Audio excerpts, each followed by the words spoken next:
si nos faltara su presencia? ¿Qué haríamos? ¿Qué sería de nosotros?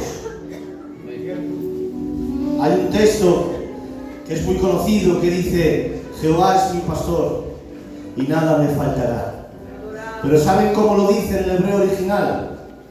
Jehová es mi pastor y tú nunca me faltarás. ¿Qué sería de nosotros sin Él? ¿Dónde estaríamos sin su compañía? Que bendito sea su santo nombre. Bueno, pues gracias a Dios por esta primera parte, llena de su presencia, llena de su amor y sobre todo llena de su fidelidad, porque como siempre digo, Dios sigue siendo fiel.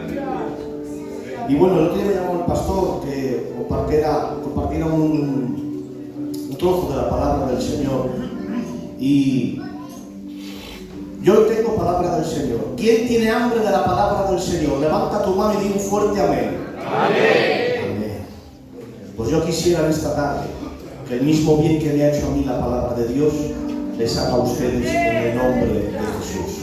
Así que en esta tarde me encomiendo a su presencia en el nombre del Señor. Bueno, pues hoy vamos a hablar de un libro muy pequeñito que solamente tiene un capítulo, pero que encierra una verdad enorme, una verdad que ilumina el alma, una verdad que consuela incluso hasta el alma más agitada, una verdad que hace descansar al alma más abatida, más compungida. Todo el que tenga Biblia me acompañe al libro de Filemón. Bendito sea tu nombre, Padre. Solo tiene un capítulo y vamos a leer a partir del verso 9 en el nombre de Jesús. Dice la palabra del Señor, versículo 9: Más bien te ruego por amor, siendo como soy, Pablo, ya anciano, y ahora, además, prisionero de Jesucristo, te ruego por mi hijo Onésimo, a quien engendré en mis prisiones, el cual en otro tiempo te fue inútil, pero ahora a ti y a mí nos es útil, el cual vuelvo a enviarte. Y ahora dice: tú pues, recíbele como a mí misma. Saltamos al 15.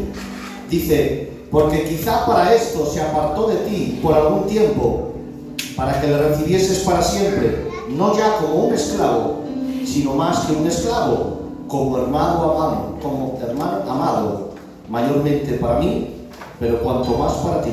Y ahora dice: tanto en la carne como en el Señor. Así que si me tienes por compañero, recíbele como a mí mismo.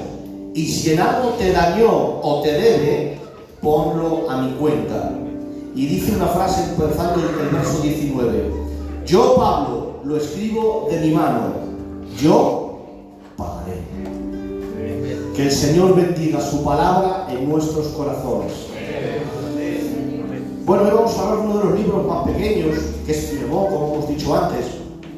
Y esta carta está escrita por el apóstol Pablo cuando estaba ya preso en Roma.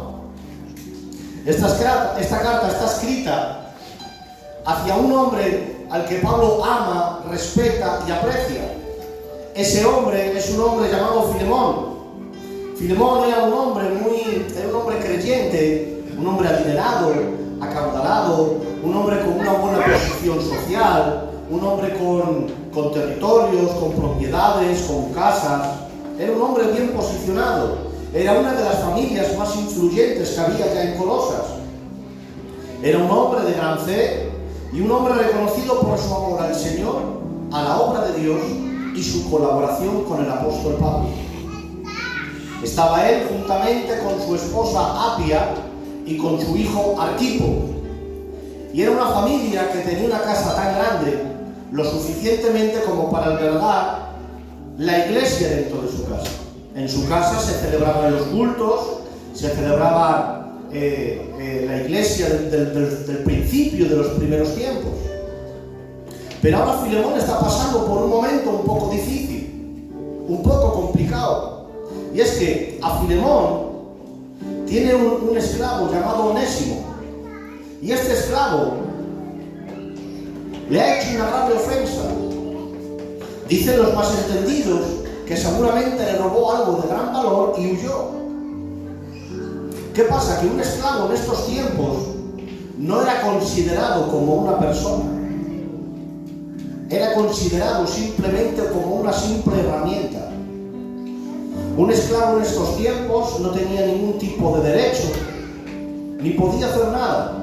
Estaba totalmente a merced de su amo.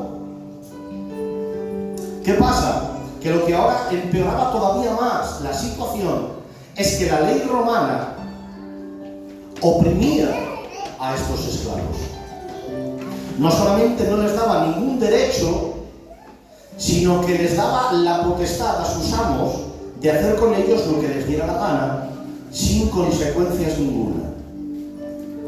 Dicen los más entendidos que en el Imperio Romano había aproximadamente 60 millones de esclavos y siempre existía el riesgo de que hubiera una rebelión, de que se levantara una guerra civil.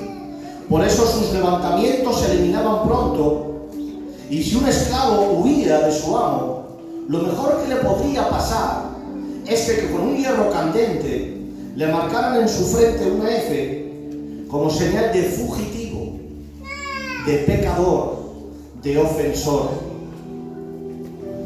Y Onésimo huyó a Roma, porque los fugitivos cuando huían se metían en las ciudades más concurridas y llenas de multitudes para pasar desapercibidos, para no llamar la atención.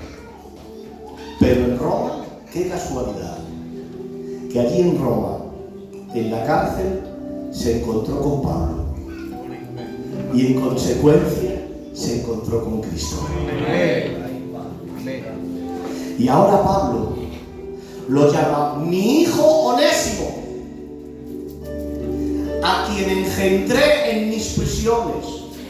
Este nombre Onésimo significa útil. Y aquí Pablo hace un juego de palabras y dice: en otro tiempo te fue útil, te fue inútil, pero ahora podría decirse de esta manera. Ahora no solamente es Onésimo de nombre, sino que ahora también es Onésimo de carácter, de persona. Ahora nos es útil tanto a ti como a mí. Y aquí podemos ver a Onésimo, un hombre que ha cometido una gran ofensa contra su Señor, un hombre que por robar a su amo ha contraído en su cuenta una deuda muy grande, un hombre que no tiene excusa, un hombre que no tiene argumentos. Y la ley romana le da a su amo todos los derechos y la potestad de hacer con él lo que quisiera. A Onésimo la ley no lo salva, a Onésimo la ley no lo defiende, a Onésimo la ley lo condena, a Onésimo la ley lo aplasta. Pero ante esta situación que no tiene arreglo, ante esta situación que Onésimo está perdido, su camino le lleva a la condenación. Su vida está destinada al castigo por causa de su ofensa y rebeldía. Pero aparece un hombre llamado Pablo, muy anciano y encima preso. Un hombre que sabe de leyes, pero también conoce el amor de Dios. Aleluya. Y escribe una carta como intercesor por Filemón. ¿Y sabes lo que más me llama la atención? Que en esta carta escribe, es en la única epístola que Pablo escribe esta frase: yo, Pablo, escribo de mi puño y letra.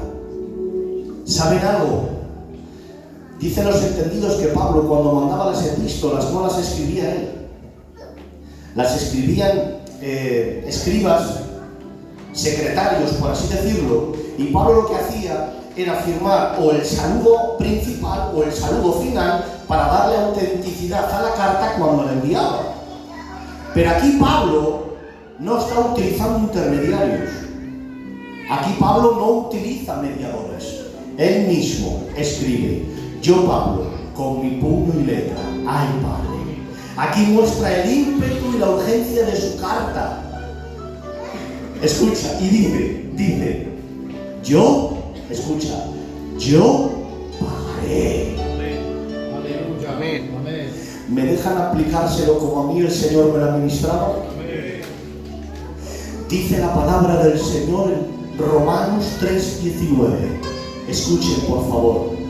Pero sabemos que todo lo que la ley dice, lo dice a los que están bajo la ley, para que toda boca se cierre y todo el mundo quede bajo el juicio de Dios. Vamos a utilizar un poco la imaginación. Aquí esta carta nos expone una escena terrorífica, una escena que da miedo. Es un tribunal celestial, una sala judicial allá en los cielos. Escucha, la humanidad cierra su boca, la humanidad que tantas veces se ha levantado en contra de Dios, la humanidad que tantas veces ha inventado excusas, argumentos y autojustificaciones, ahora quedará muda ante la perfección del juez supremo, ante la santidad del Dios soberano. Toda boca quedará en silencio. Ante la santidad de Dios no hay defensa que valga. Ante la autoridad de Dios no hay palabra que pueda suavizar nuestra culpa. Ante su trono no hay argumento que pueda convencer a un juez insobornable. ¿Y saben algo, iglesia? Todos somos Onésimo. Todos somos culpables. Todos somos pecadores. Y de la misma forma que la ley romana acusaba a Onésimo, de la misma forma la ley de Dios nos acusa. De la misma forma la ley de Dios nos condena.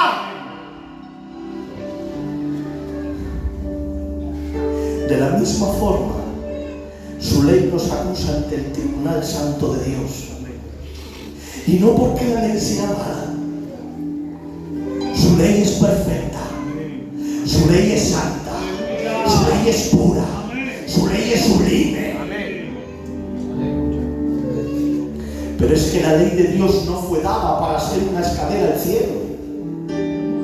La ley de Dios fue dada como un espejo para el alma. La ley de Dios revela nuestra maldad. La ley de Dios revela nuestro pecado. La ley de Dios revela mi imperfección. Revela lo malo que soy.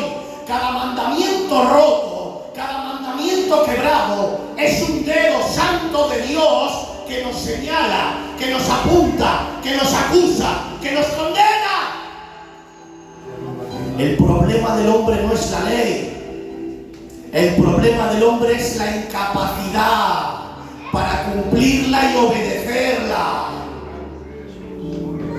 Ese es el problema. Y en ese silencio, en ese tribunal, en ese silencio, cuando los argumentos cesen, cuando las excusas terminen, solo quedará una verdad. Todos somos fugitivos.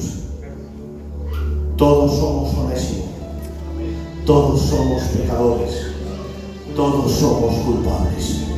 No hay argumentos ni justificaciones.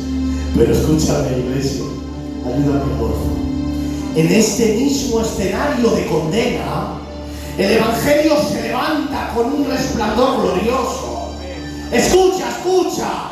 En medio de este tribunal también aparece una carta que también intercede por fugitivos, una carta que también intercede por pecadores, una carta que también intercede por Onésimo. Y esta carta no fue escrita por un apóstol, fue escrita por un cordero. Esta carta no fue escrita en una cárcel, fue escrita en el Calvario. No fue escrita con pluma, fue escrita con un madero maldito. No fue escrita con tinta, sino con sangre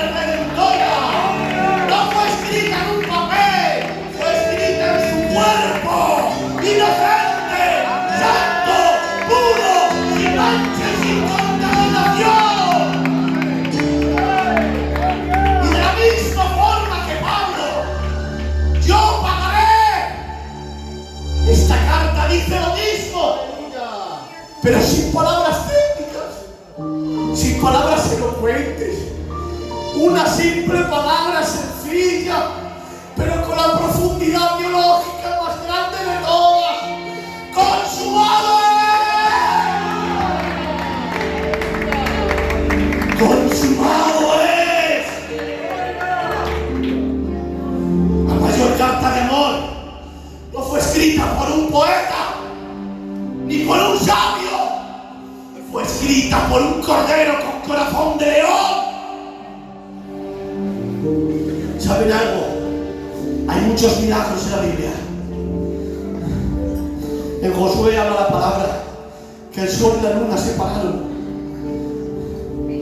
Están las 10 plagas que azotaron la mayor nación del mundo, que era Egipto. 3 jóvenes israelitas llamados Sadrach, Mesach y Abednego entraron en un horno de fuego. Y dice la palabra que salieron y ni siquiera olían a humo. El pueblo de Israel se abrió el mar rojo y pasaron en seco. Pero hay algo más sublime, hay algo más grandioso, hay algo más majestuoso, y es el grito del Cordero diciendo en el Calvario: Tetelestai, Tetelestai, deuda pagada, deuda cancelada, obra terminada, propósito cumplido. No hay mayor bendición en tu vida, iglesia, que el perdón de Dios.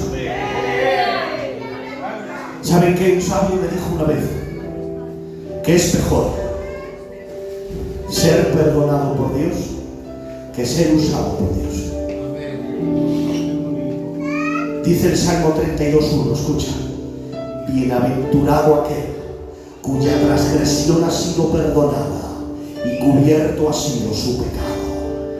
Hoy tengo que decirte que es una bendición ser usado por Dios, ¿verdad? Pero escúchame, cuando tropiezo, cuando mis limitaciones me llevan a caer, y me meto en mi habitación, y me pongo de rodillas, y mis lágrimas caen por mis mejillas, y digo: Padre, perdóname.